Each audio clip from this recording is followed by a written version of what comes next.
1990இல் வெளியான சத்திரியனும் 2017இல் வெளியான சத்திரியனும் 2 படங்களுக்கும் உள்ள வேறுபாடு, யார் நடிகர்கள், என்ன கதை அம்சம் போன்ற குறிப்பிடத்தகுந்த ஒரு செய்தியை இந்த காணொலியில் காணவிருக்கின்றோம். நீங்கள் நம்ம வலைவலிக்கு வருவது புதியதென்றால் மறக்காமல் நம்ம சேனலை சப்ஸ்கிரைப் செய்து வைத்துக் கொள்ளுங்கள். வாருங்கள் காணொலிக்குள் செல்லலாம்.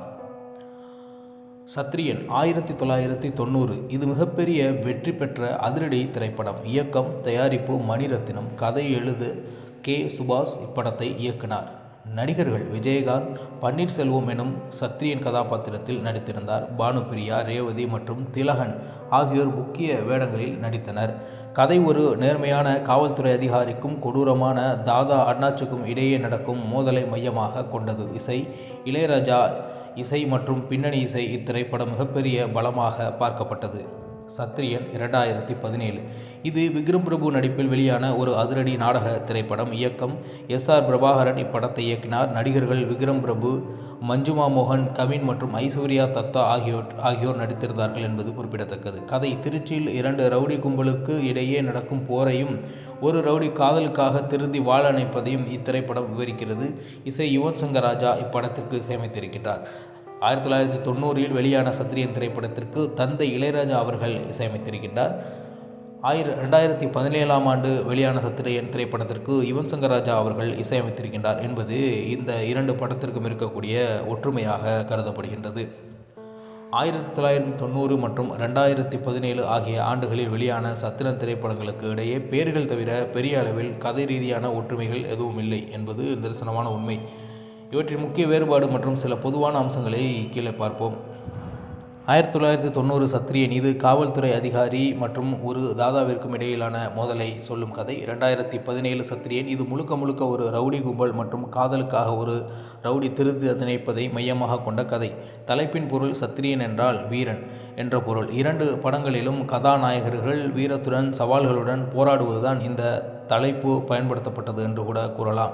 காதல் மற்றும் குடும்பம் 2 படங்களிலுமே கதாநாயகன் தனது காதலி அல்லது குடும்பத்திற்காக தனது முந்தைய வாழ்க்கையை விட்டு விலகி அமைதியான வாழ முயற்சிக்கின்றார்கள் என்பது குறிப்பிடத்தக்கது. ஆனால் சூழ்நிலை அவர்களை மீண்டும் ஆயுதம் எந்த வைக்கின்றது என்றுதான் பொருள்பட வேண்டும் 2 திரைப்படங்களுக்கும். பெயர் மாற்றம் 2017இல் வெளியான படம் முதலில் முடிசூடா மன்னன் என்றுதான் பெயரிடப்பட்டது. ஆனால் கதையின் நாயகன் ஒரு போராளியாக சித்தரிக்கப்பட்டதால் பின்னர் சத்திரியன் என மாற்றப்பட்டது என்பது குறிப்பிடத்தகுந்த ஒரு செய்தியாக இருக்கின்றது. 1990இல் வெளியான விஜயகாந்த் சத்திரியன் படத்திற்கு 2017 வெளியான விக்ரம் பிரபுவின் சத்திரியன் படத்திற்கும் தலைப்பை தவிர வேறு எந்த தொடர்பும் இல்லை என்பதுதான் நிதர்சனமான உண்மை. 2017 படம் முதல் படத்தின் ரீமேக்கும் அல்ல, 2ஆம் பாகம் கிடையாது என்பதுதான் நிதர்சனமான உண்மை. கதைகள வேறுபாடு விஜயகாந்த் நடித்த ஒரு நேர்மையான காவல்துறை அதிகாரியாக அந்த திரைப்படம் இருக்கின்றது. விக்ரம் பிரபு நடித்த படமோ திருச்சியில் இருக்கக்கூடிய ஒரு ரவுடி கும்பலின் உறுப்பினராக இதை காட்டுகின்றது. 2 திரைப்படங்களுக்கும் ஒரு பொதுவான அம்சம் உண்டு. நாயகர்கள் வன்முறையை விட்டு விலகி இருக்க நினைப்பார்கள். 1990 படத்தில் தனது குழந்தைக்காக விஜயகாந்த் அமைதியாக இருப்பார். 2017 படத்தில் விக்ரம் பிரபு தனது காதலுக்காக திருந்த நினைப்பார் என்பதுதான் 2 திரைப்படங்களுக்கும் இருக்கக்கூடிய ஒரே ஒற்றுமை. பலம் வாய்ந்த வில்லன்கள் 1990 படத்தில் திலகன் ஏற்ற நடித்த அண்ணாச்சி கதாபாத்திரத்தில் தமிழ் சினிமாவில் மிகச்சிறந்த வில்லன் கதாபாத்திரங்களில் ஒன்றாக பார்க்கப்படுகின்றது. 2017 படத்தில் சரத் லோகித் சத்வா சமுத்திரம் எனும் பாத்திரம் ஒரு மிரட்டலான தாதாவாக நடித்திருப்பார். இசை ஆளுமைகள் 2 படங்களிலும் தமிழ் சினிமாவில் முன்னணி இசையமைப்பாளர்கள் இருக்கின்றார்கள். 1990 படத்தில் இளையராஜா உயிர் கொடுத்திருப்பார் அந்த திரைப்பட பாடல்களுக்கெல்லாம் என்று கூற வேண்டும். அதேபோன்று நல்ல ஒரு இசையை யுவன் சங்கர் ராஜா 2017 வெளியான சத்திரன் திரைப்படத்திற்கு கொடுத்திருக்கின்றார் என்பதுதான் நிதர்சனமான உண்மை. கதையின் முடிவு எப்படி இருக்கும் என்றால், விஜயகாந்த் நடித்த சத்திரியன் ஒரு வெற்றி போராட்டமாக இருக்க முடியும். ஆனால் விக்ரம் பிரபுவின் சத்திரியன் வன்முறையில் இருந்து விடுபட நினைக்கும் ஒருவரின் யதார்த்தமான போராட்டமாக அது இருக்கின்றது.